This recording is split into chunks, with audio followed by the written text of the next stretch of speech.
s'intéresser maintenant au cancer avec le docteur Roger Tapa qui nous a rejoint sur ce plateau. Bonjour docteur. Bonjour Soflane, bonjour toute l'équipe et bonjour aux téléspectateurs de ce matin. Alors quand on entend cancer, tout le monde a peur. C'est une maladie très redoutée. Hein? Oui, c'est une maladie très redoutée parce que incontrôlable. Oui. Quand on entend cancer, vous imaginez quand on construit une maison, on utilise des parpaings, les briques qui est l'unité de la maison. Et imaginez un seul instant que les briques commencent à se multiplier toutes seules et que quand on veut une brique quelque part, on retrouve 5. C'est ça le cancer. Les cellules qui sont les briques du corps se multiplient anormalement et prennent des proportions importantes, ce qui augmente les besoins de l'organisme et qui diminue les capacités de l'organisme à s'adapter à ses besoins. Là, on parle de cancer.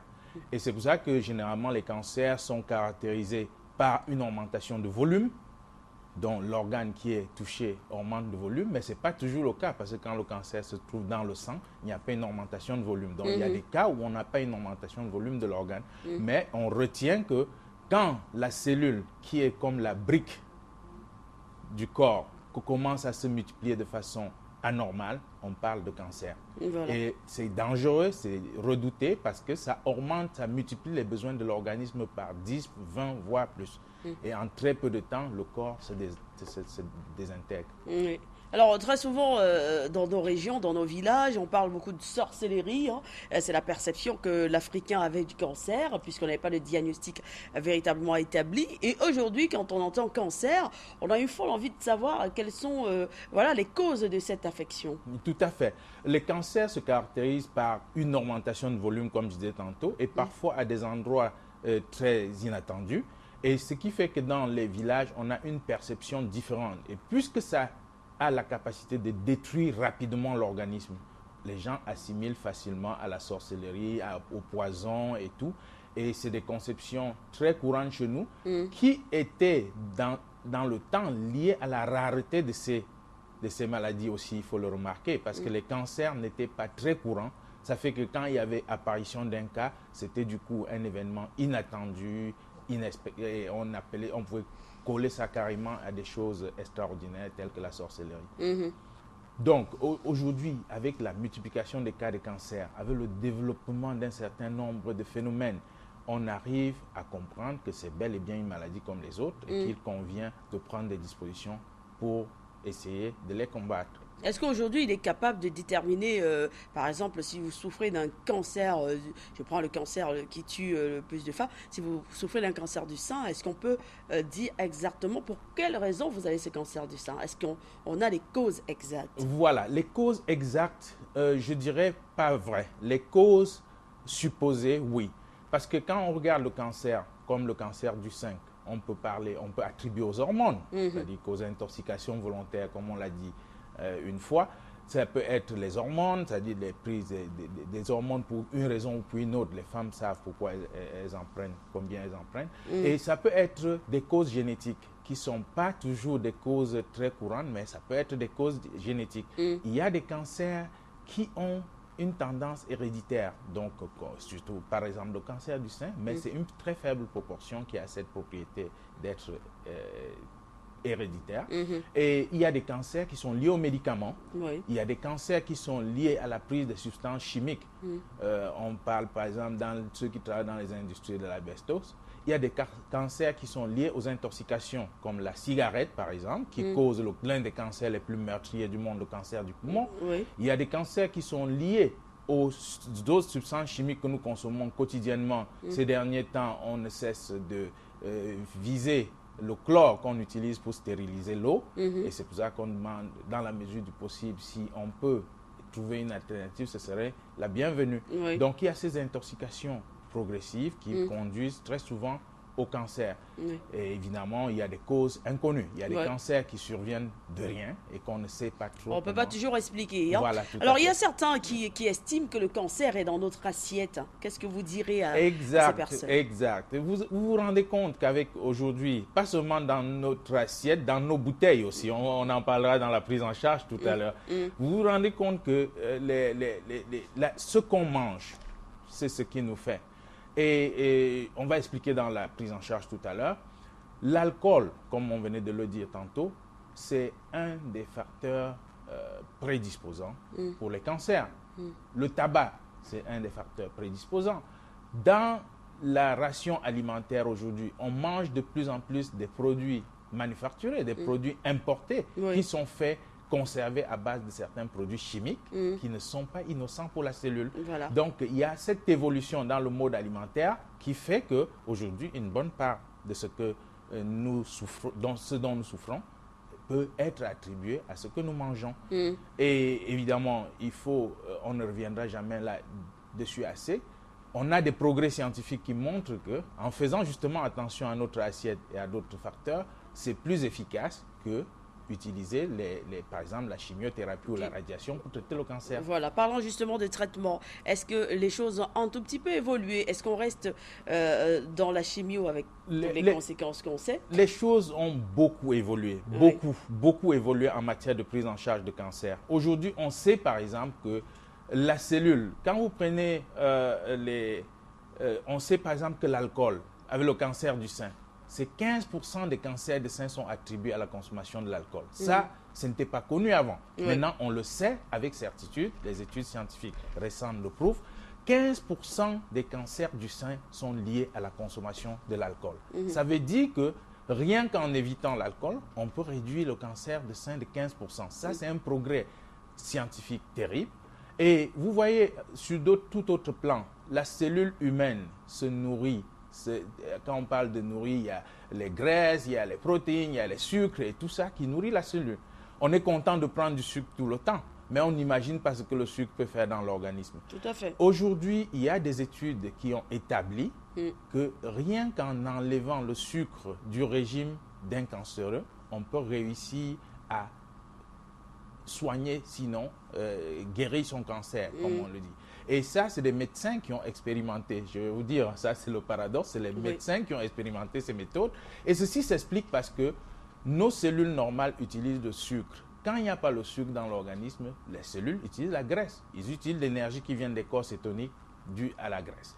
Mais la cellule cancéreuse, malheureusement, n'a pas cette flexibilité. Elle ne peut pas utiliser les corps cétoniques qui proviennent de la dégradation des graisses. Donc, en privant l'organisme du sucre, vous pouvez tuer les cellules cancéreuses sans tuer les cellules normales. Ce que la chimiothérapie ne fait pas, ce que la radiothérapie ne fait pas. Et ça, c'est un progrès extrêmement important parce que désormais, chacun peut se prendre en charge, même dans la prévention, ceci est valable. Il faut réduire énormément la consommation des sucres, surtout des sucres artificiels.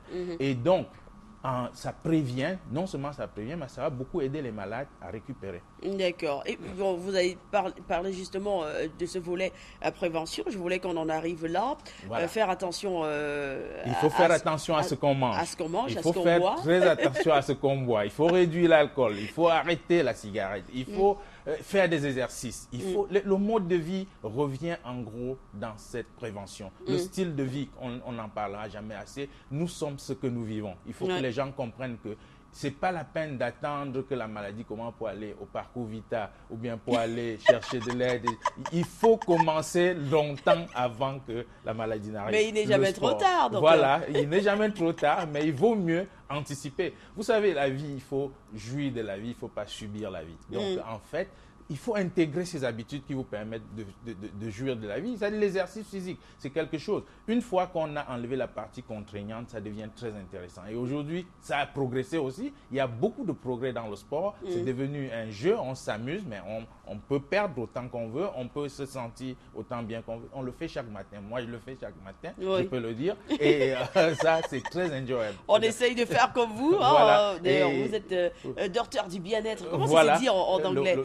Wellness, voilà, le wellness concept. Et on invite les gens à la maison une partie du 19 au 23 mars pour une fois qu'on fera là-bas. On va apprendre aux gens beaucoup de méthodes simples pour éviter beaucoup de problèmes de santé, beaucoup de méthodes simples pour intégrer dans leur style de vie certaines habitudes qui vont les aider à bien se porter. Et une fois de plus, c'est gratuit, l'accès est ouvert à tout le monde, c'est public. et vous n'avez pas à vous soucier d'acheter quoi que ce soit. Non, c'est Désormais, vous gratuit. comprendrez. C'est du 19 Du 19 au 23 mars. au 23 mars. Ouais, et vous prochain. comprendrez que désormais, on peut bien se porter sans dépenser de l'argent. Sans dépenser de rien l'argent. qu'en utilisant notre style de vie habituel. Merci beaucoup, Voilà. docteur Merci Roger Tapin. beaucoup, c'est un plaisir. À habituel. jeudi prochain. À Hein. jeudi Allez, prochain. dans un instant, nous retrouverons Serge Bordier pour la revue de presse à Douala, le temps d'une page de publicité.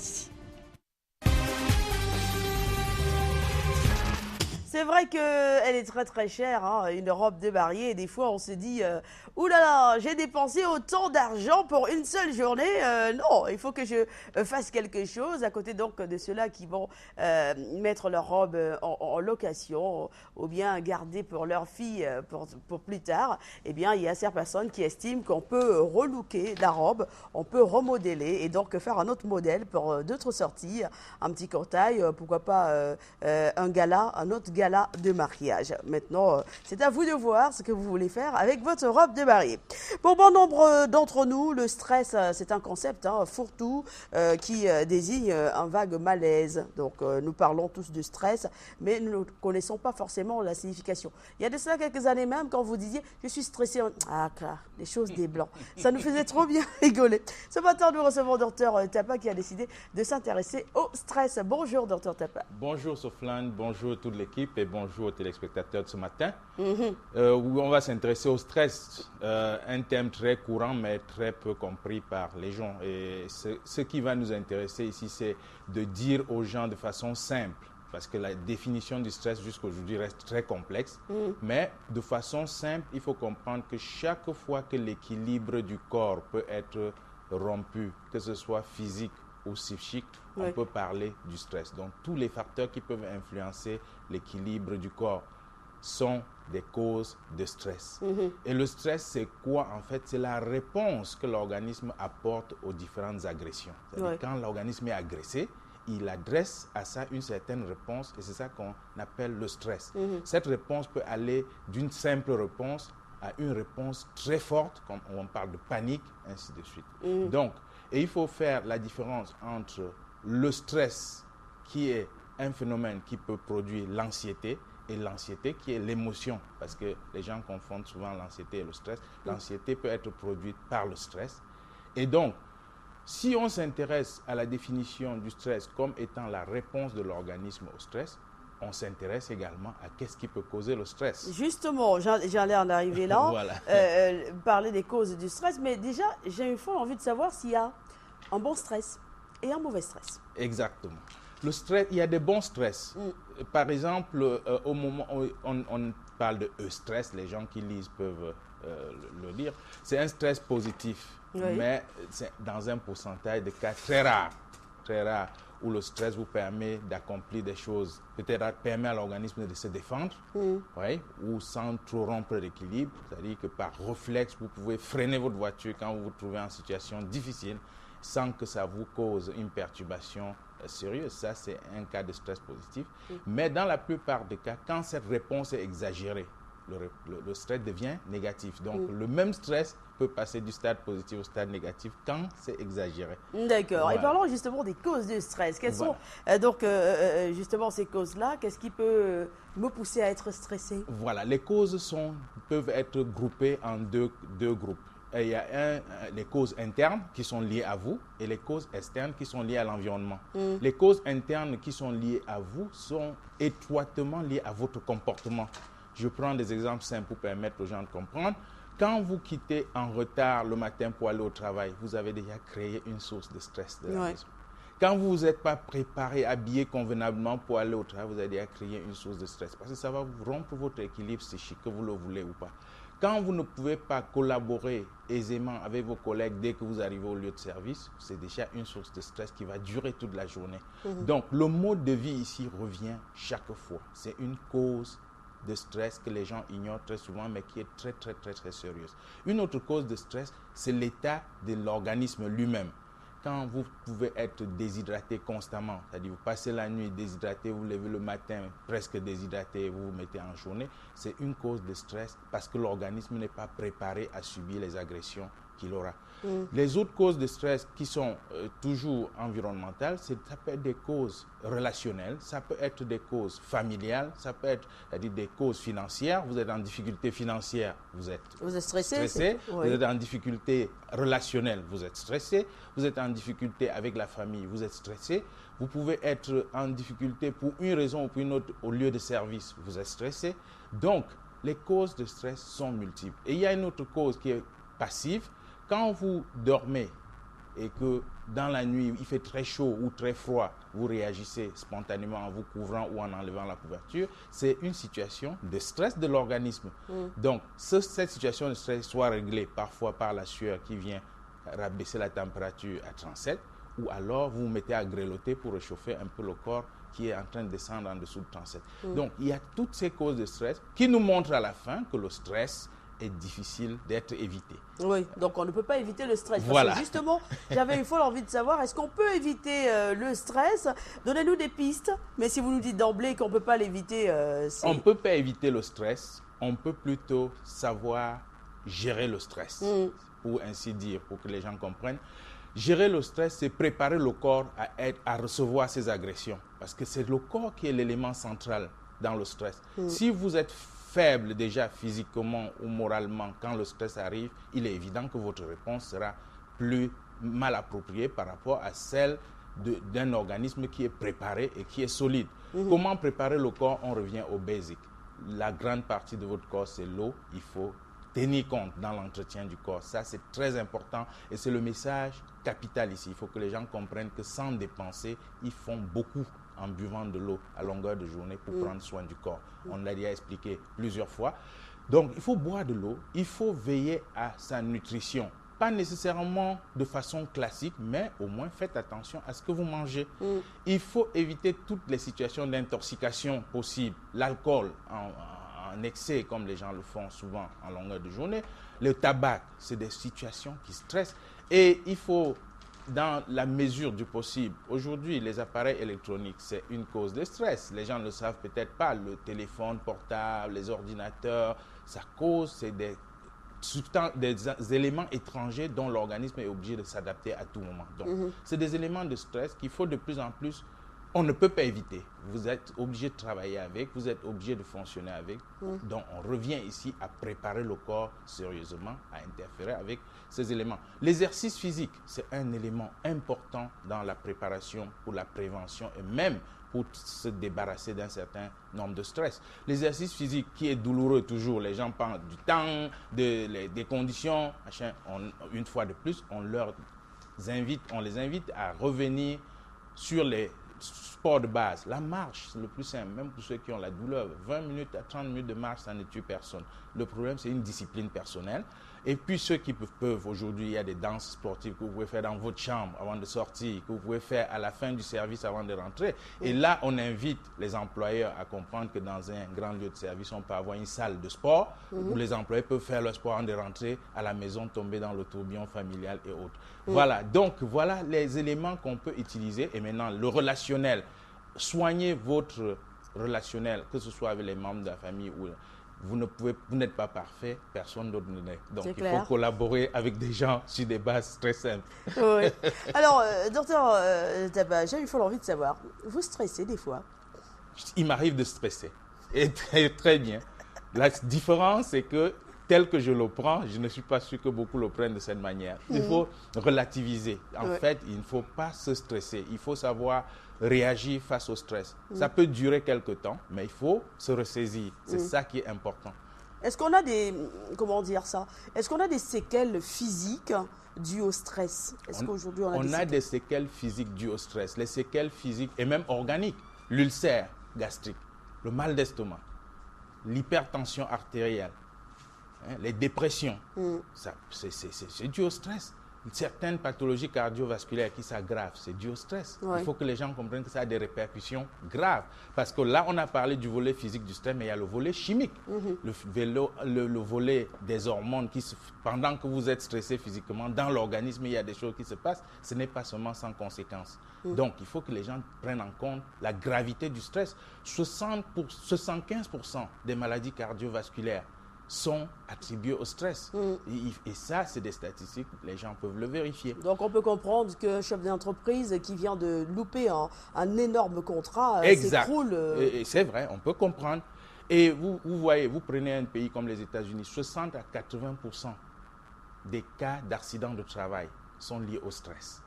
Ça, c'est énorme. 60 à 80% des cas d'accidents de travail sont liés au stress. Donc, les gens qui n'étaient pas en contrôle de leur situation, c'est eux qui sont entrés en accident. C'est très significatif. Et les gens doivent comprendre, quand vous êtes stressé, vous perdez le contrôle. Alors, moi, dans l'imagerie populaire, c'est facile.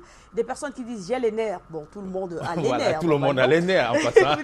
Mais j'ai les nerfs, j'ai mal là. J'ai mal là. Qu'est-ce qui se passe Est-ce que c'est la sorcellerie Ouais. C'est aussi le stress. Oui, c'est le stress. Et je vais les orienter rapidement. Quand vous avez mal, comme les gens décrivent les nerfs, tout le monde a les nerfs, mais quand vous avez mal, comme vous dites de la sorcellerie, regardez les yeux. Beaucoup de gens chez nous, c'est les yeux. C'est-à-dire que vous n'accommodez pas normalement et il faut consulter l'ophtalmologue. Ça, c'est la première chose. C'est des trucs qui durent, on ne comprend pas. Il y a d'autres cas, c'est l'hypertension artérielle qui monte et qui commence à être inquiétant. D'autres cas, rapidement, et le plus courant, c'est la déshydratation. Ouais. C'est la déshydratation. Plus vous êtes déshydraté, plus vous tendez vers là. Et on invite donc les téléspectateurs au Wellness Fair qui aura lieu du 19 au 23 mars à la Maison du Parti.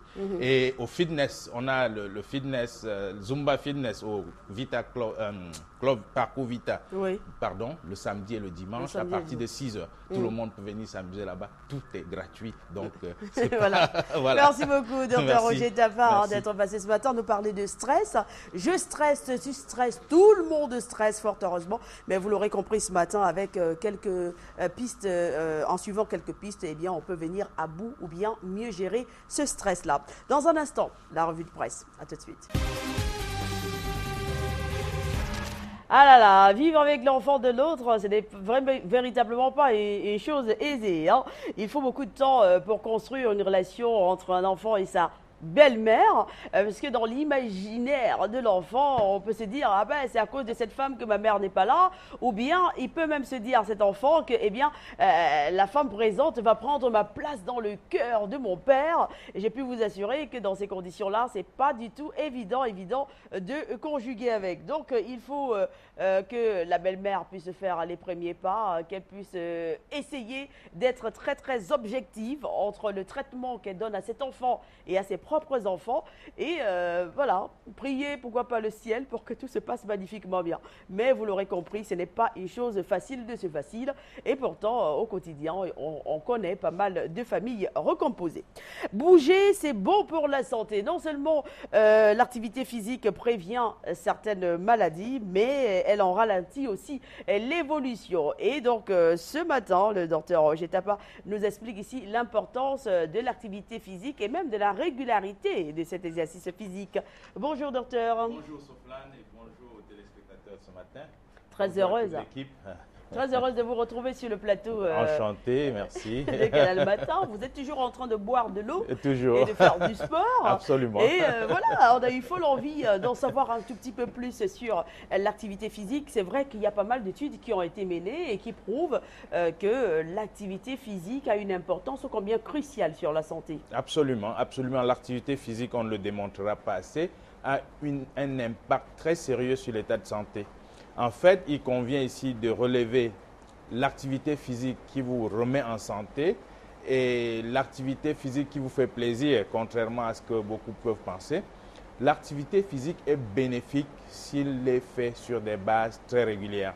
Très régulières, c'est-à-dire que vous pouvez, celui qui fait ses 20-30 minutes de marche par jour, 4 à 5 fois par semaine, fait plus d'exercices bénéfiques que celui qui fait 3 heures le week-end. En une fois ou en 2 fois. Et il faut qu'on le note, au-delà de 40 minutes d'exercice, vous n'avez plus les bénéfices de l'exercice. Vous fatiguez le corps, mais vous n'avez pas les bénéfices de l'exercice. Ceux qui font les machines peuvent le savoir. Vous pouvez faire 20 km sur la machine, mais 2 km à pied, vous ne pourrez pas. Ça veut dire que, en fait, vous n'aidez pas le corps à l'endurance quand vous exagérez le sport. Donc ça, c'est un aspect important. L'autre aspect important, c'est qu'il faut mêler le sport à un style de vie. on revient toujours. Et quand on parle aujourd'hui de fitness, les gens ne comprennent pas trop ce que ça veut dire. Il faut lier à ça la nutrition, une nutrition sélective, et il faut lier à ça de l'hygiène de vie, et il faut lier à l'exercice également le repos, qui est très important. Ce qu'on fait le moins peut-être parfois parce qu'on est occupé par-ci ou par-là, mais que les gens retiennent que le repos est très important pour la santé. Donc, le sport en général, il faut retenir, c'est très important, ce n'est plus à discuter aujourd'hui, toutes les études le montrent. On peut le faire régulièrement, c'est-à-dire que 30 minutes par jour, 4 à 5 fois par semaine, ça c'est recommandable. Et le week-end, on peut se faire plaisir, on peut aller avec les amis faire le sport autant qu'on peut pour s'amuser. Mais en réalité, pour être en santé, il faut le faire sur des bases régulières. Donc, d'où la notion de durée. Moi, j'ai eu folle envie de savoir. Donc, pour tous ceux-là qui n'attendent que le dimanche pour se dépenser énormément et qui se moquent un tout petit peu de ceux qui, 3 fois par semaine, font leur petit mouvement, même la simple marche à pied, vous direz donc que la durée et la régularité sont véritablement cruciaux pour le maintien en bonne santé. Bien crucial. Ouais, donc, il faut non seulement le faire régulièrement, mais pas exagérer. Et pour que les gens comprennent, il faut aimer le sport pour le faire. Aujourd'hui, on a des méthodes plus simples qui permettent de s'amuser en même temps qu'on fait de l'exercice. Et ça, c'est important. Tant que vous ne vous amusez pas, ça ne peut pas être régulier, ça ne peut pas être bénéfique. Il faut que les gens le comprennent. Ceux qui le font le week-end, c'est parce qu'ils retrouvent les amis, on cause d'autres choses. C'est bien, ce n'est pas mauvais. Mais il faut aimer l'exercice qu'on fait. Si c'est la marche, il faut relever. Il faut faire la marche quand c'est programmé. Pas quand on n'a pas l'argent taxi pour aller d'un point à l'autre. C'est vrai en plus. Voilà. C'est vrai en plus. Mais il y a beaucoup qui parleront un tout petit peu de contraintes. Voilà, mon boulot ne me permet pas de faire du sport. J'ai un emploi du temps super chargé. Absolument. Alors, pour toutes ces personnes, qu'est-ce que vous direz? Pour toutes ces personnes, je dirais qu'il faut réajuster leur système. Je parlais tantôt des nouvelles méthodes de sport, comme les danses sportives, aujourd'hui agréées, qui permettent de faire son sport à la maison, avec la famille, avec les amis ou après le boulot. C'est pour ça qu'on recommande aux entreprises d'avoir une salle de fitness pour les employés qui peuvent, 30 minutes après avoir fermé, faire leur sport avant de rentrer à la maison. Ça permet de résoudre ce contrainte de temps qui est souvent difficile. Une autre chose, c'est qu'on peut faire son sport le matin avant de sortir. Beaucoup se disent, oh, les cassettes là, on ne trouve pas. Vous n'avez pas absolument besoin de cassettes. Chacun a ses musiques qu'il aime. Vous pouvez danser pendant 15-20 minutes dans votre chambre sans que quelqu'un vous dérange. Ça, si c'est fait sur des bases régulières, c'est très bénéfique. Déjà, ça vous réveille bien le matin, ça vous met dans l'ambiance de la journée et ça vous fait faire des exercices. Si c'est régulier, c'est très bénéfique. Donc, on recommande aux gens d'intégrer ça dans leur style de vie. Vous pouvez le faire le matin avant de sortir, vous pouvez le faire en journée si vous avez les possibilités, ou bien à la fin de la journée si vous avez les possibilités. Et ici, on appelle à l'appui des employeurs pour permettre, pour faciliter, parce que c'est un élément de productivité qui n'est pas discutable. Plus les gens sont épanouis, plus la productivité augmente. D'accord. Et que dire de ces personnes qui clament haut et fort leur état de santé pour ne pas faire du sport, justement? Absolument. Ils disent, voilà, je suis très malade, j'ai le cœur fragile, j'ai ceci, j'ai cela, je ne peux pas faire du sport. Qu'est-ce que vous leur direz? L'activité modérée est recommandable pour pratiquement tout le monde. Le problème des malades chroniques, c'est que psychologiquement, ils sont diminués. Ils n'ont envie de rien. Ce n'est pas seulement le sport. C'est-à-dire que les amener à avoir envie de quelque chose. Mais il faut qu'ils comprennent que le sport, c'est par là où il faut passer aussi pour retrouver l'envie et pour retrouver sa forme. Ce qu'on leur recommande, c'est des exercices très modérés qui peuvent aller progressivement. Je prends un exemple de quelqu'un qui ne se sent pas bien. Il peut marcher 5 minutes, ça c'est pas tuant. Mais s'il commence à marcher progressivement 5 minutes par jour, il va arriver à 10 minutes, il va arriver à 15, il va arriver à 20. Et ce n'est que comme ça qu'il peut recouvrer sa santé. Donc ce n'est pas un prétexte quand on se sent mal de ne pas faire l'exercice. Il faut seulement retenir que, modéré soit-il, l'exercice physique va vous aider. D'accord. Et moi, je vais commencer tout de suite à faire Voilà.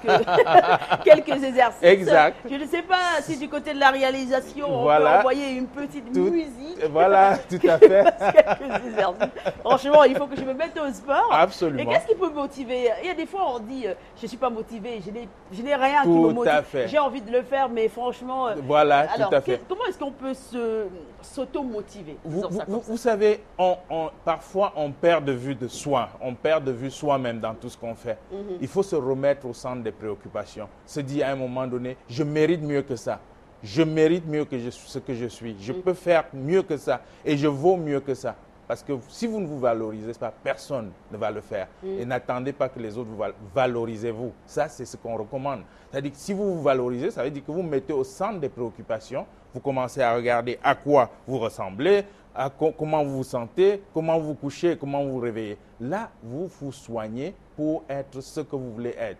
L'idéal, c'est vous qui l'atteignez, ce n'est pas les autres qui l'atteignent pour vous. Clair. Ça, il faut se remettre au centre des préoccupations et se donner un certain orgueil. Chacun mérite plus qu'il ne croit. Chacun mérite plus qu'il ne croit. Et à un moment donné, on se laisse aller, on a l'impression, les pressions extérieures, les gens vous éteignent psychologiquement. Il ne faut pas tomber là-dedans. Ouais. Vous pouvez reprendre ce que vous êtes et être ce que vous êtes. C'est ça qu'on recommande. Ça, c'est la motivation personnelle qui permet de se remettre sur la sellette. Et c'est donc votre rôle de wellness spécialiste. Notre wellness concept. Alors, vous avez lancé voilà. un magnifique concept. Tout déjà, à fait. Samedi dernier, il y avait un monde incroyable. Incroyable au Parcours Vita. On a reçu près de 6000 personnes. C'était incroyable. Les gens ne voulaient pas rentrer. Les gens se sont amusés. Ils ont fait des exercices. Et ça, beaucoup de gens ont aimé. Et c'est pour ça qu'on les invite dès ce matin aux conférences éducatives, aux consultations gratuites qu'il y aura là-bas. Parce que le fitness, comme je disais tantôt, c'est un concept qui regroupe et la nutrition, et l'eau, et l'hygiène, et tout ça. On va développer tout ça dans la semaine à la Maison du Parti. C'est gratuit, c'est ouvert à tout le monde. Et c'est l'occasion aussi pour découvrir des nouveautés en matière de prise en charge des cancers, du diabète, des régimes, ainsi de suite. On va développer tout ça toute la semaine et on invite grandement les gens. Merci beaucoup, Merci docteur Merci. Roger Tapa, d'être passé nous parler donc des bienfaits de l'exercice physique. Premier juré craché, je tape du bois. Et chaque soir à la Maison du Parti, les gens vont faire le fitness. Donc les gens viennent danser, découvrir la Zumba, qui est une danse sportive bien pour la santé. D'accord. Voilà. Alors, on devrait en principe retrouver Roger Noisieux en direct de Yaoundé pour nous faire le point sur les préparatifs de Canal d'Or de 9e édition. Mais il pleut énormément à Douala. Il pleut beaucoup donc à Douala et donc nous sommes dans l'impossibilité technique pour l'instant de retrouver Roger Noisieux. Ne vous en faites pas, d'ici la fin de ce programme, on fera des pieds et des mains pour l'avoir. Pour l'instant, voici la question de la semaine. Sur le plateau de Canal Matin, merci de nous recevoir chez vous, téléspectateurs chéris. Le docteur Roger Tapa est sur ce plateau. Bonjour, docteur. Bonjour, Sofiane. Bonjour, toute l'équipe et bonjour aux téléspectateurs. Comment vous allez ce matin? Assez bien, merci. Comme d'habitude, on va dire. Vous êtes motivé? Très motivé. On parle de motivation ce matin, mais avec vous, on va s'intéresser à la santé de l'esprit. Quand on dit santé de l'esprit, c'est un tout petit peu vague. Qu'est-ce que c'est exactement? Tout à fait. La santé de l'esprit, en fait, parle de nos comportements, de notre façon de penser qui a une implication directe sur notre état de santé. Nous allons nous intéresser juste à un aspect parce que c'est assez vague. Et au Cameroun, on va s'intéresser à l'aspect de la pollution morale qui a un impact incroyable sur l'état de la santé des gens. C'est-à-dire que la manière de penser des gens aujourd'hui au Cameroun pose un problème de santé publique. C'est par exemple le cas des parents qui pensent que les enfants ne peuvent réussir qu'à l'étranger et qui s'engagent dans des transactions financières douloureuses qui, à la fin, posent des conséquences énormes sur leur état de santé. C'est le cas des enfants eux-mêmes qui pensent que ce n'est qu'à l'étranger qu'on peut réussir et qui, à la fin, se détériorent dans l'alcool, dans les drogues, parce qu'ils sont désespérés et autres. C'est des comportements sociaux qui semblent être innocents, mais qui ont un impact incroyable sur l'état de santé. Parallèlement à tout ça, il y a le développement des consommations de l'alcool, du tabac, des drogues et tout ça, qui concourent à une détérioration impeccable de l'état de santé de l'individu. Si on ajoute à ça maintenant la corruption, les extorsions, la malhonnêteté en général qui semble se développer inlassablement dans nos rues, on comprend pourquoi il y a une recrudescence incroyable des AVC dans nos rues. Les AVC, c'est devenu la mode, c'est pour une raison, c'est le mode de vie des gens. Ce n'est pas une épidémie, il faut que les gens cessent d'y croire, c'est notre mode de vie. On est tombé dans un cours de comportement que si rien n'est fait d'ici 10 ans, même en construisant 100 hôpitaux de plus au Cameroun, on ne pourra pas sauver les gens. Il est temps qu'on se retourne un peu sur la manière dont les gens voient les choses, sur la manière dont les gens conçoivent les choses et sur la manière dont ils se comportent. Vous prendrez au Cameroun, on retrouve les enfants de 15 ans avec des dentiers. On retrouve des enfants de 10 ans avec des loupes aux yeux. Ça, c'est une situation qui laisse indifférent, mais c'est intolérable. Et quand vous croyez que c'est une épidémie, c'est faux. Allez voir comment les gens vivent dans les maisons.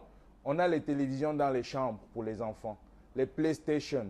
Et un enfant qui a tout ça, vous vous attendez à quoi? Son comportement ne peut être lié qu'à tout cet environnement. Les yeux, l'obésité qui se développe chez les enfants de plus en plus. Les dentiers, vous voyez les enfants à 15 ans avec le dentier, on voyait ça chez grand-mère, pas aux enfants de 15 ans.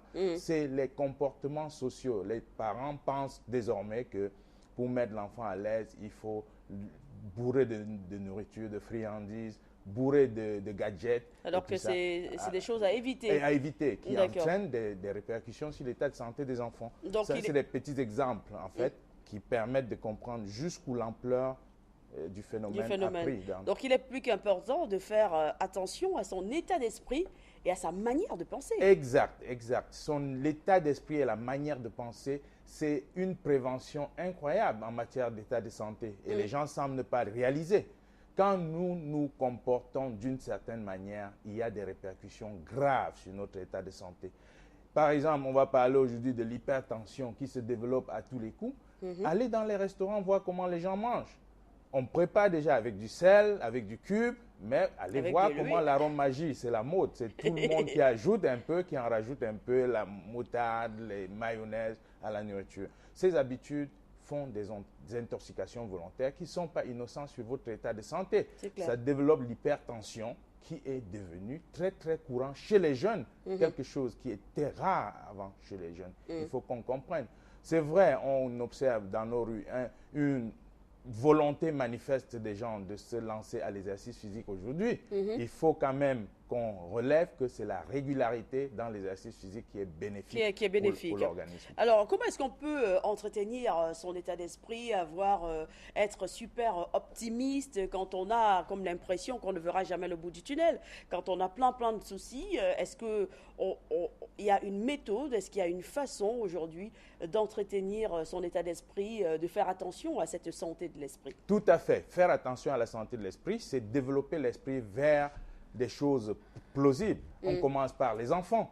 Aujourd'hui, quand vous regardez des enfants, c'est à peine si vous disent bonjour. La morale a foutu le camp.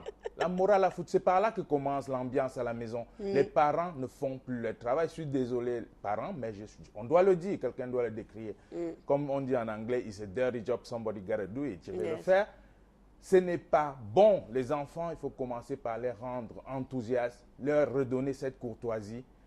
Habituer les enfants à lire. Le Cameroun, c'est l'un des pays où les gens fuient la lecture, il faut le dire. On ne peut pas réussir dans un pays où les gens ne lisent pas, ce n'est pas possible. Vous allez aux États-Unis, vous voyez ce qu'un enfant de 5 ans peut lire en quelques jours, vous n'en revenez pas. Vous qui êtes un adulte, vous ne pouvez pas. Alors, pourquoi on n'instaure pas cette culture de lecture chez nous?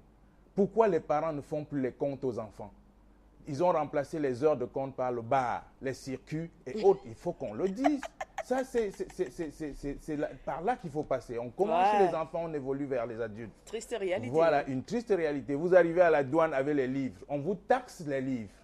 On vous taxe les douanes sur les livres au Cameroun. C'est incroyable. Bah oui. Vous voyez les sachets d'alcool qui circulent à 125 francs dans la rue. C'est des parents qui fabriquent ces alcools. C'est des parents qui signent l'autorisation de vendre de ces alcools. C'est des parents qui contrôlent les boutiques qui vendent ces alcools. Mais comprenez, on est où? On est perdu dans notre pays. En ce moment, il faut le décrire. Les résultats sont énormes sur l'état de santé. Pas seulement sur l'état de santé, sur l'état de l'école des enfants. Vous voyez, aujourd'hui, les enfants passent avec 6 forts, avec 7 forts. On délibère le bac à 8. Vous voulez qu'on arrive où avec c'est ce qu'on dit. Voilà. C'est pas tout à fait vérifié. Donc, en fait, de toute façon, moi, je crois qu'il est temps qu'on s'attarde un peu à ce qui se passe. Oui, et qu'on fasse aussi attention à la régularité de l'exercice physique, vous le clamez. Voilà, et on a à l'image, on a quelques images justement de votre, comment vous avez appelé Zumba ça? Fitness qui a eu lieu au parcours Vital le week-end. Et on voit comment des personnes de tout âge confondu sont venues s'amuser, apprendre une autre façon de faire l'exercice physique. Et chaque soir à la maison du parti, ça se passe comme ça. On les invite. Ceux qui étaient là hier, je leur dis merci. Ils sont amusés. On les invite encore ce soir. Samedi, on a un grand concert de Zumba Fitness. Il s'agit d'apprendre aux gens comment faire le sport en s'amusant. Il s'agit d'apprendre aux gens qu'on peut faire le sport sans avoir besoin de sortir de la maison. Donc, venez ce soir à la maison du parti à partir de 17h. Vous allez découvrir vous-même. Vous pouvez remarquer les gens de toute tranche d'âge qui s'amusent. C'est intéressant. C'est important, oui. Voilà. Et samedi, on aura un grand concert au parcours Vita. On convie également tout le monde. Il s'agit d'apprendre comment on peut désormais rendre le sport enjoyable, comme on dit en anglais. Voilà. Merci beaucoup, Dr Roger Tapa, d'être passé ce matin. J'ose espérer que vos recommandations, vos conseils ne sont pas tombés dans les oreilles des sourds et que les uns et les autres feront attention à la santé de leur esprit. On vous souhaite de passer une magnifique journée. Merci on beaucoup. vous retrouve mardi, mardi prochain pour une autre session. Allez, dans un instant, la revue de presse. Retour sur le plateau de Canal Matin pour parler de compléments alimentaires assimilés à un coup de pouce pour lutter contre la fatigue, contre le stress ou encore pour rester en bonne santé. La consommation des compléments alimentaires est plus que jamais d'actualité. Une consommation sans conseil sans conseil médical, j'y arrive, et donc pas à bon escient. Une consommation donc dans ce contexte qui peut causer d'énormes dégâts. Alors docteur Roger Tapa est là ce matin pour nous en dire un peu plus sur ces compléments alimentaires. Bonjour docteur. Bonjour Soflane et bonjour toute l'équipe. Bonjour aux téléspectateurs ce matin. Si vous permettez, je peux saluer ma petite sœur Jacobine qui a Tibati. Elle a insisté que je le lui dise ce matin. Ah d'accord. Il fallait absolument lui dire bonjour. Voilà, tout à fait. C'est fait, la petite sœur. Alors docteur, les compléments alimentaires sont souvent associés à une notion de meilleure santé. Est-ce que c'est un mythe? Est-ce que c'est une réalité? Les compléments alimentaires, effectivement, on doit commencer par où ça se justifie. Quand nous prenons notre alimentation, d'une part, c'est là où le riche et le pauvre se retrouvent parce qu'on a tous des carences. Première chose, le premier constat, c'est qu'on a tous des carences dans notre alimentation. Deuxième constat, c'est que nous subissons tous les jours des agressions de l'environnement qui accumulent les toxines dans l'organisme. Et il faut donc des substances qui peuvent aider l'organisme à détoxifier et enlever ces déchets et permettre à l'organisme de bien fonctionner. C'est en ce sens que les compléments alimentaires se justifient. Parce que si vous prenez les menus, que ce soit le riche ou le pauvre, tous les aliments que nous consommons ont trois choses, les glucides, les protéines et les lipides. Mais les petits nutriments qui sont à l'intérieur, qui sont importants pour le fonctionnement de l'organisme et détoxifier le système, ont disparu pendant le processus de préparation et de conservation. C'est ça qu'on appelle les vitamines, très souvent, et c'est ça qu'on appelle les minéraux, les acides aminés, ainsi de suite. Tout ça, ça fait partie de ce qu'on appelle les nutriments. Les nutriments donc, qui sont détruits pendant le processus de préparation des aliments. Et justement, donc, pour avoir une alimentation complète, on doit ajouter ces nutriments pour compléter l'alimentation. Et c'est pour ça qu'on parle de compléments alimentaires. Ces compléments alimentaires ont un rôle très important et qui justifie souvent, ça détoxifie l'organisme parce qu'ils ont des pouvoirs antioxydants, c'est-à-dire qu'ils aident l'organisme éliminer certains déchets qui sont toxiques pour le système. Alors, ça se justifie ou ça ne se justifie pas? La question ne se pose plus aujourd'hui. Oui. C'est évident que toutes les alimentations ont des carences. Qu'on le veuille ou pas, on ne peut pas dans l'alimentation seule consommer tout ce dont on a besoin. C'est pratiquement impossible que ce soit le riche ou le pauvre. Donc, c'est une réalité. Les compléments alimentaires, c'est une réalité. On ne peut pas discuter. Au-delà de leur pouvoir, il y a de nombreuses études qui montrent aujourd'hui qu'il y a pas mal de problèmes qui sont liés justement à l'utilisation des compléments alimentaires.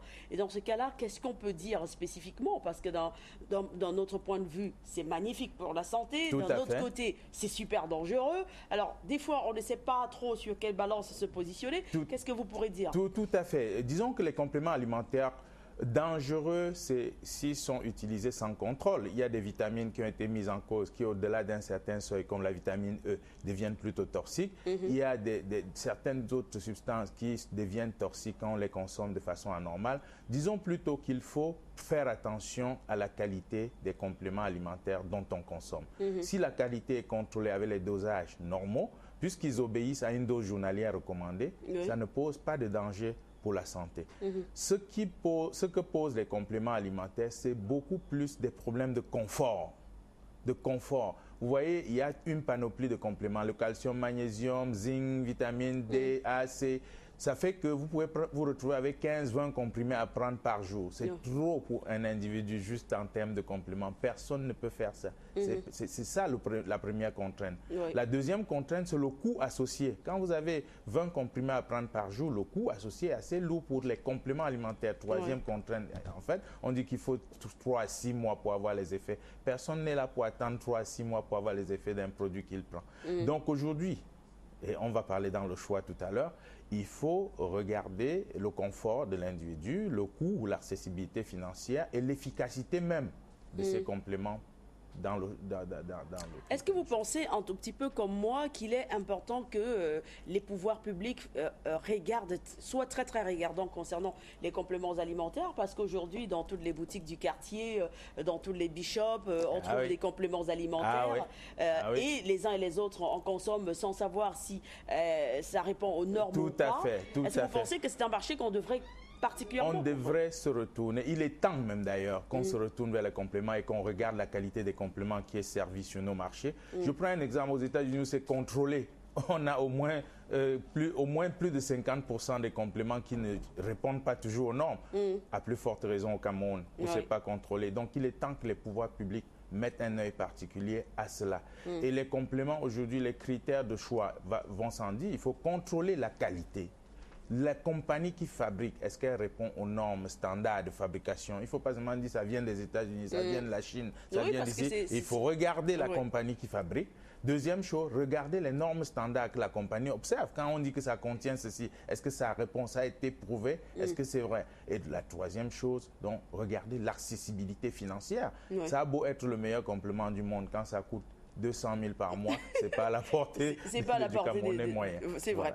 Alors, en fonction de nos besoins, on devrait pouvoir bien choisir les compléments alimentaires, qu'on soit stressé, qu'on ait une carence en tel ou tel autre élément, qu'on ait une ordonnance, on devrait pouvoir les choisir. Est-ce qu'il y a un moyen spécifique de bien choisir les compléments alimentaires aujourd'hui? Bien choisir les compléments alimentaires, il faut regarder déjà le standard du produit que vous choisissez. Le standard, c'est la compagnie qui fabrique. Est-ce que c'est une compagnie qui a une visibilité que vous pouvez tracer? Première chose, comment le label est étiqueté? Est-ce que il y a une étiquette et il y a un barcode? Parce que vous voyez souvent le barcode qui est un truc international qu'on peut retracer n'importe où. Troisième chose, regardez si dans le pays d'origine, ça obéit aux règles de contrôle du complément alimentaire. Ça, c'est le premier critère sur le plan qualité. Deuxième qualité, sur le plan confort. Est-ce qu'avec 1 ou 2 gélules par jour, vous avez vos compléments? Sinon, ce n'est plus adapté aujourd'hui. C'est trop contraignant, ça ne peut pas marcher, puisqu'il faut prendre sur une base régulière pour que ça ait ses effets. Troisième chose, il faut regarder l'accessibilité financière. Est-ce qu'en me mettant sur ce complément, je suis capable de le prendre tous les mois, tous les jours, et ainsi de suite? Et la quatrième chose, est-ce que les effets qu'on dit, je les ai. Est-ce qu'il y a une efficacité prouvée de ces compléments? C'est ça la première chose. Aujourd'hui, la plupart des compléments qui ont des vertus même médicinales donnent les effets dès la première semaine. On n'attend plus 3 mois pour avoir les effets. Merci beaucoup, Dr Roger Tapa, d'être passé ce matin nous parler des compléments alimentaires. Avec vous, on aura bien saisi qu'il faut faire très très attention et que sans avis médical, ça sert généralement pas à grand chose. Surtout quand on se rend dans n'importe quel commerce pour acheter n'importe quel complément alimentaire. Tout à fait. Merci bien, passez une excellente journée. Merci beaucoup. Dans un instant, nous vous retrouvons, téléspectateurs chéris, pour la revue de presse.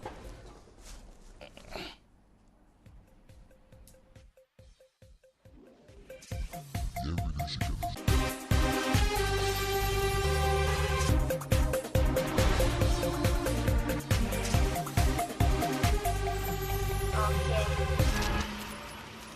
le plateau de Canal Matin, ce 28 mars 2013, pour souhaiter joyeux anniversaire à tous ceux-là qui ont un an de plus ce matin. Je pense à monsieur Martin du Facebook à Bafoussam, affectueusement appelé Maître. Il a un an de plus ce matin. Joyeux anniversaire, monsieur Martin. On pense très très fort à vous sur le plateau de Canal Matin. Joyeux anniversaire également à toutes les personnes qui ont un an de plus ce matin.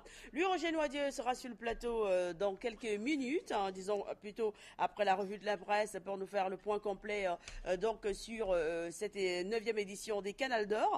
Pour l'instant, nous allons parler de médicaments de la rue. Vous le savez, en faisant un petit tour dans les rues, dans les ruelles de plusieurs capitales africaines, vous tomberez assurément sur des espèces de kiosques avec des espèces de docteurs, entre guillemets, qui vous proposent des médicaments. On appelle généralement cela en Afrique les médicaments de la rue ou bien des faux médicaments. D'où proviennent ces médicaments? Quels sont les facteurs de risque pour la population? Eh bien, nous allons le savoir tout de suite avec notre wellness spécialiste, le docteur Roger Tapa, qui nous a rejoint sur le plateau. Bonjour, docteur. Bonjour, Soflane. Bonjour toute l'équipe et bonjour aux téléspectateurs ce matin. Et bienvenue à la Minute Wellness. Ce qu'il faut retenir déjà, c'est que nous sommes ce que nous buvons et comment nous buvons. Nous sommes ce que nous mangeons et comment nous mangeons. Et nous sommes comment nous nous comportons et les conséquences que nous subissons. Ce matin, nous allons parler des médicaments de la rue. D'accord. Alors, ces médicaments de la rue, je commence par là. Ce sont de vrais médicaments ou des faux médicaments? C'est les deux. C'est des vrais et des faux médicaments. Et ça dépend de la provenance, en fait. Oui. Ce qu'il faut relever ici, c'est que c'est des médicaments qui portent une atteinte grave à l'état de santé, de par les pratiques qui accompagnent ces médicaments. C'est des médicaments qui ne sont pas contrôlés pour la plupart pour la date de péremption, la provenance, la fabrication, le dosage et bien d'autres. Puis encore, ils sont manipulés par des profanes. Et c'est là où on observe les grossièretés de tout genre en matière d'utilisation des médicaments. Vous vous rendez compte des produits chimiques, parce qu'on perd de vue qu'il y a des substances chimiques dans les médicaments qui sont exposées au soleil 24 heures sur 24 et qui doivent être utilisés après. Vous avez beaucoup de chances d'avoir tout ce qu'il faut, sauf le médicament que vous recherchez. On aime souvent à dire que les médicaments de la rue tuent la maladie et le malade en même temps. Absolument. Je ne sais pas si c'est paradoxal parce qu'en fait, le médicament est censé soigner. Il n'est pas censé tuer le malade. Mais de par le fait que c'est parfois des médicaments périmés, c'est parfois des médicaments sous-dosés, c'est parfois des médicaments exposés, dénaturés, ils deviennent plutôt dangereux pour le malade. Oui. Parfois, vous allez vous rendre compte des aberrations, c'est des médicaments qui ont été périmés depuis longtemps, qui sont en circulation et qui ne sont plus garantis de qualité, mais qui sont administrés aux malades pour des raisons multiples. Ou encore des médicaments sortis du marché, mais qui ne sont plus utilisés, mais qui continuent à circuler sur le marché. Voilà. Ouais. Alors, quand on parle de médicaments de la rue, et notamment quand on dit faux médicaments, eh bien, en se rapprochant de ces vendeurs de médicaments, de ces docteurs d'un autre genre, ils vous disent non, c'est juste que nous n'avons pas les moyens d'ouvrir une pharmacie comme les autres, nous nous approvisionnons au même endroit. Est-ce que spécifiquement ces firmes qui approvisionnent les pharmacies ont le droit d'approvisionner ces médecins dans notre genre? Non, pas du tout. C'est contre la loi et c'est illégal. Ces structures n'ont pas le droit de ravitailler ces gens qui sont des profanes dans le domaine. Je crois que chaque métier a des règles qu'il faut respecter et c'est un des métiers où on remarque une pollution incroyable. chacun peut se lever un matin et devenir vendeur de médicaments. Je crois que c'est quelque chose qu'il faut déplorer parce que c'est ces profanes justement qui ont rendu les médicaments dangereux au lieu d'être des produits utiles pour le malade. Ils se ravitaillent aux mêmes endroits. C'est pas vrai officiellement, les grands fournisseurs ne donnent pas dans la rue. Mais vous allez voir que la provenance est variée. Vous avez les délégués médicaux qui sont supposés les donner en promotion chez les médecins qui, parfois, les donnent sur le marché pour revendre pour des besoins lucratifs. Vous avez les employés de l'État qui s'occupent des médicaments de l'État qui sont destinés aux malades qui, pour une raison ou pour une autre, les détournent et les mettent sur le marché. On a eu à voir ça. Vous avez maintenant la contrebande qui est la grande partie. La contrebande, où ils s'approvisionnent dans les pays voisins, ils passent par des réseaux multiples avec des complicités plus ou moins soutenues. Et ça fait que la provenance des médicaments de la rue est tellement variée et tellement fluide aujourd'hui qu'il est temps qu'on s'attarde un peu à ce sujet. Alors, pour les populations qui vont directement vers ces docteurs, au lieu d'aller en pharmacie en disant mais j'ai le même médicament dans la rue à 2000 francs, alors qu'en pharmacie c'est 3000 francs CFA, est-ce que ces populations sont conscientes du risque qu'elles encourent? Je ne crois pas qu'elles sont conscientes du risque qu'elles encourent parce qu'en fait, le médicament de la rue est cher, contrairement à ce que les gens pensent. Ces malades qui vont vers ces médicaments de la rue, d'ailleurs, la plupart du temps, se retrouvent à l'hôpital après. Et donc vont dépenser ce qu'ils auraient dû dépenser au début pour être guéris, mais après avoir dépensé dans la rue, s'empoisonner et autres. Donc, ces malades n'ont pas du tout raison de se comporter comme ça. C'est vrai que c'est une tendance dans notre société. Tout le monde dit « j'ai pas l'argent », mais on finit par sortir de l'argent. Il faut faire très attention. Quand on veut sortir son argent, on s'assure qu'on le sort dans les bonnes conditions et qu'on aura le résultat escompté. Si vous avez à choisir entre le médecin qui va suivre votre enfant et le docteur de la rue, je crois que la raison voudrait que vous choisissiez au moins quelqu'un qui a étudié comment ça se passe et qui peut être plus utile pour votre enfant. Je ne crois pas que la raison économique, c'est la raison. Je crois qu'il y a un laisser-aller dans la société. Au sein de la société, avec des tendances qu'on observe dans les autres secteurs, il n'y a pas que les médicaments, il y a l'alcool, il y a le tabac, il y a tout ça. Il y a un laisser-aller qui a tendance à faire croire aux gens que moins on dépense, plus ça va. Et que par tous les moyens, on peut se soigner. Ce n'est pas vrai. C'est pas vrai. Il est temps qu'on reprenne le truc en main, que les différents acteurs du domaine médical reprennent ce phénomène en main et qu'on essaie de voir dans quelle mesure recadrer les malades. La plupart du temps, les malades dépensent plus en achetant dans la rue et ne se soignent et s'empoisonnent plus aussi également. Donc, il faut faire attention.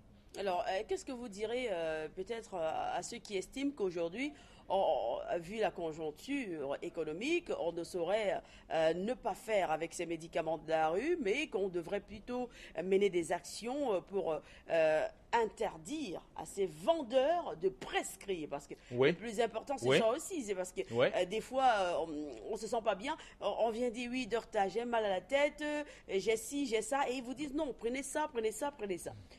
Il faut rappeler aux gens que la santé, c'est ce qu'on a de plus cher. Quand vous parlez de votre corps, il n'y a rien au-dessus.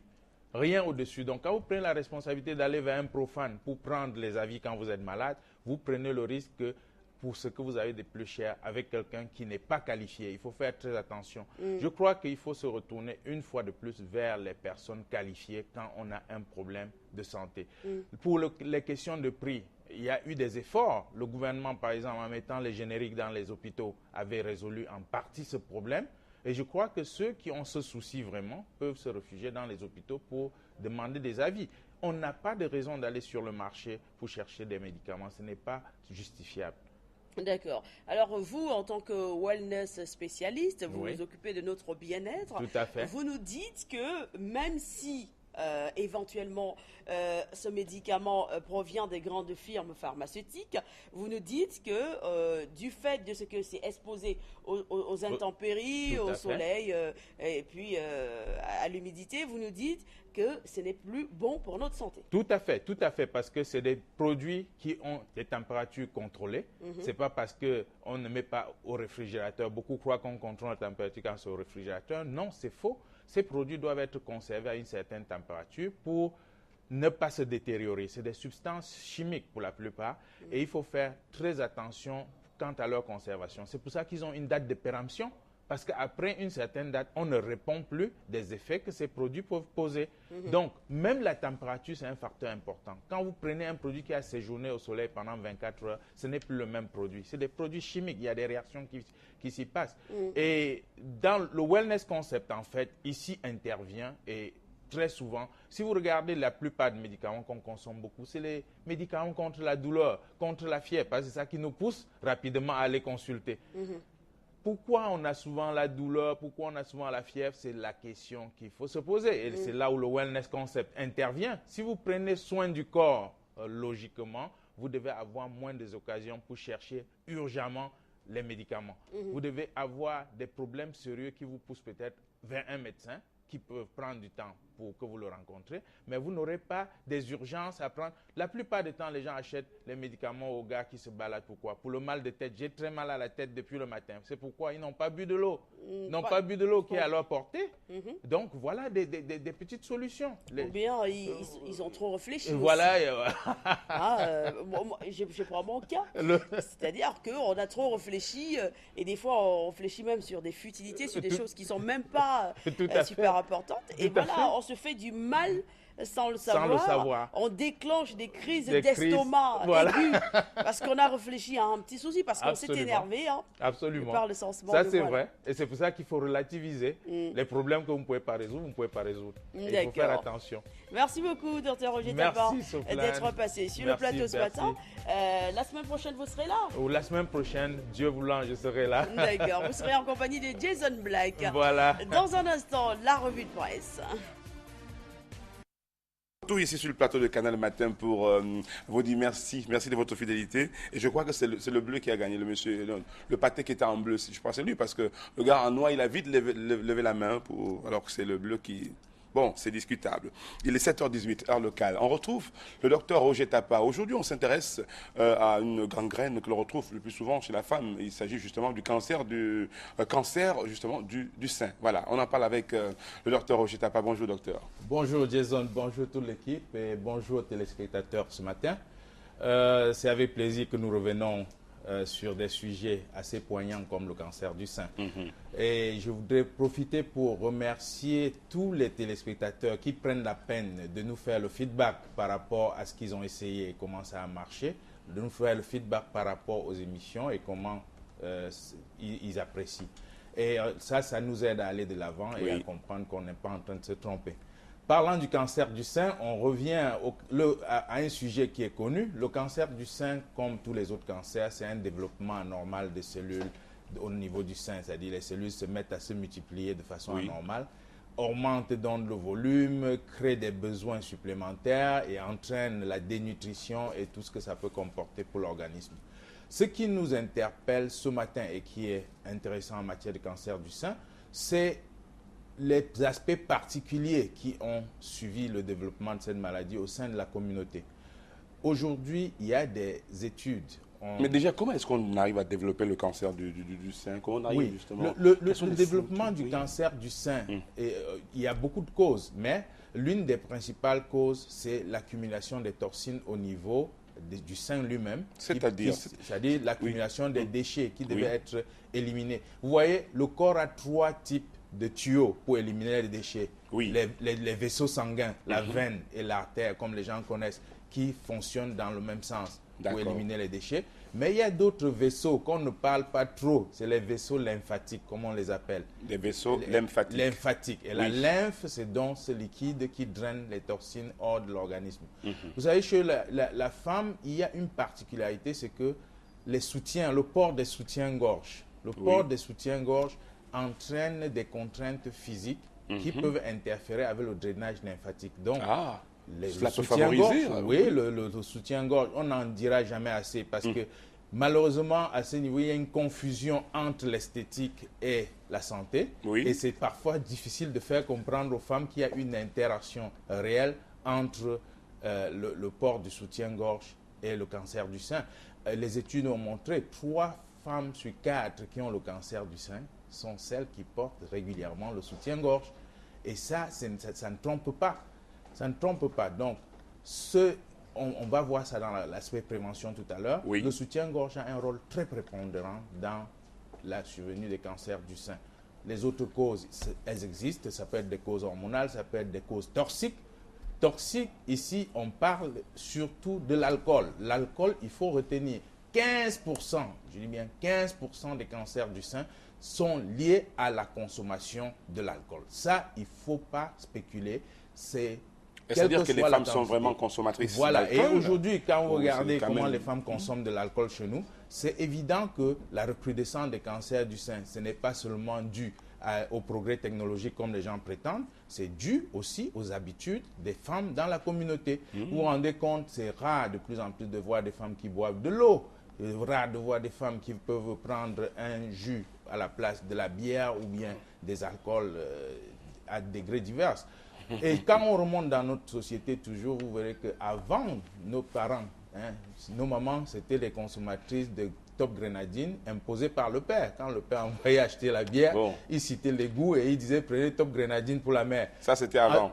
Avant. Et on ne connaissait pas trop les cancers du sein. C'était avant aussi. Ça, c'était avant aussi. Aujourd'hui, oui, avec la consommation excessive. Il arrive même que le père soit juste à une bière et la mère est déjà à la troisième bière. À la troisième bière. Ça fait oui. penser à un phénomène. Ça fait penser à la relation entre le cancer du sein et la consommation de l'alcool, qui n'est plus discutable aujourd'hui parce qu'il y a des études qui l'ont prouvé, et même si elles sont récentes. Alors, justement, est-ce qu'il y a des signes avant-coureurs qui vous font quand même savoir que... Il y a beaucoup de signes avant-coureurs qu'on a notés, mais il faut noter que ces signes avant-coureurs peuvent ne pas toujours exister.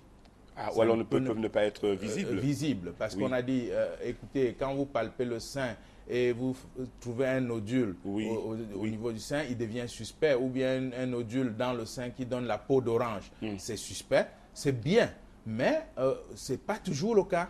C'est pas toujours le cas. Combien de femmes savent palper le sein et combien même? Quand le nodule est là, ça veut dire qu'il y a un problème.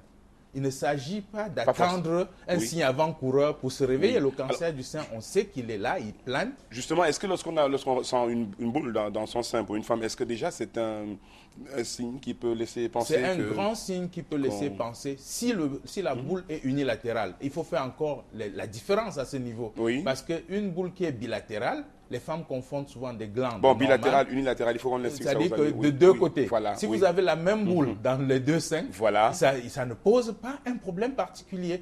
On ne peut pas avoir un cancer spectaculaire qui va pousser dans les deux seins au même moment et de la même façon. C'est souvent la glande qui est confondue au cancer. On a souvent vu ça. Mais déjà, dans la petite boule, dans le sein, c'est pas bien. Unique, d'un côté, c'est pas bien. Il faut faire vérifier. Et de deux côtés? Non, de deux côtés, généralement, on confond. Et généralement, celui qui appelle l'attention, c'est celui qui est dans un sein. Et en ce moment, il faut faire appel aux spécialistes pour voir s'il n'y a pas de problème. Ce n'est pas nécessairement un cancer, mais il faut vérifier pour s'assurer que ce n'est pas un cancer. Il y a des opérations de dépistage qui sont organisées de temps en temps pour... Oui, et parlant de dépistage, il faut attirer l'attention sur un certain nombre de faits. Le mammogramme, tel qu'il a été vanté jusqu'ici, pose un problème de diagnostic. Ça pose un problème diagnostique, il faut que les gens le sachent. Ce n'est pas aussi fiable que ça. Depuis, de plus en plus, les gens parlent de thermographie, qui est plus sensible. C'est un examen qui existe au Cameroun. Et c'est plus sensible pour le dépistage du cancer du sein que le mammogramme. Il faut que les gens le sachent. Non seulement on a ce moyen de dépistage, c'est-à-dire la thermographie, mais la prévention ici n'a pas... on ne peut pas discuter la prévention ici. Le port de soutien-gorge, il faut bien qu'on insiste là-dessus. Revenir pour terminer, justement, le port du soutien-gorge. Comment faut-il donc, justement, gérer cette situation? Voilà, la question se pose. Il faut bien choisir la taille de son soutien-gorge. Bien choisir la taille, c'est porter tous les soutiens qui ne vous servent pas le tour du corps. Mais si c'est après le tour du corps, les filles, les femmes, on n'en a pas une ici directement. Je crois que c'est pour... les besoins esthétiques. Oui, bon, d'accord. À côté de l'esthétique, il y a la santé qu'il faut préserver. Il faut choisir la la taille normale. Les femmes savent quand c'est leur taille. Les femmes D'accord. savent quand le soutien leur suffit. Et le porter rien qu'en cas de nécessité. Ça ne sert à rien de se balader à la maison avec un soutien-gorge. Ça ne sert à rien d'aller dormir la nuit avec un soutien-gorge. N'ayez pas peur de les voir tomber. Ce n'est pas un problème. Non, mais à la maison, s'il y a tout le monde, vous n'avez pas non plus. Ah, tout le monde veut vous voir en vie. Bon. Il faut faire attention. Ça, c'est discutable parce que à la maison, bon, quand même, hein, c'est vrai, peut-être pas soutien-gorge, mais trouver un moyen pour être un petit peu pudique quand même. On connaît hein, la gravité à du la cancer limite. du sein. Hein. Oui, non, ça, je suis d'accord avec Je vous, docteur. recommanderais aux Oui. femmes de balancer à partir de la porte le soutien-gorge quand elles arrivent à la maison. Bon, d'accord. Mettez-vous à l'aise. Conseil du docteur Roger Tapa, plus de soutien-gorge à la maison. Désolé les femmes, mais on est obligé de le dire. Ça va nous distraire, nous les garçons. Voilà. Bon, enfin, merci beaucoup, Voilà. docteur. C'est Merci une question et- très sérieuse sur le cancer du sein. On va y revenir si vous Tout voulez à bien. fait. Et le wellness, Oui. retenez, nous sommes ce que nous buvons, comment nous buvons. Nous sommes ce que nous mangeons, comment nous mangeons. Nous sommes comment nous nous comportons et les conséquences que nous subissons. Pour le wellness concept, le docteur Tapa. Until next time. Merci. Merci beaucoup, docteur. Et merci encore pour la question autour du soutien-gorge, évidemment. Hein. Donc, on sait que ça peut être dangereux de le porter tout le temps à la maison, hein, les filles. Maintenant, vous savez comment gérer ça. Nous, on ne vous dit pas comment il faut faire. Vous êtes mieux placé pour savoir comment gérer cette situation. Merci encore, docteur Roger Tapa. Il est 7h passées de 28 minutes en heure locale. On va s'arrêter un petit peu. Et derrière ça, on retrouvera Serge Bonje qui se positionne pour la revue de presse à Douala.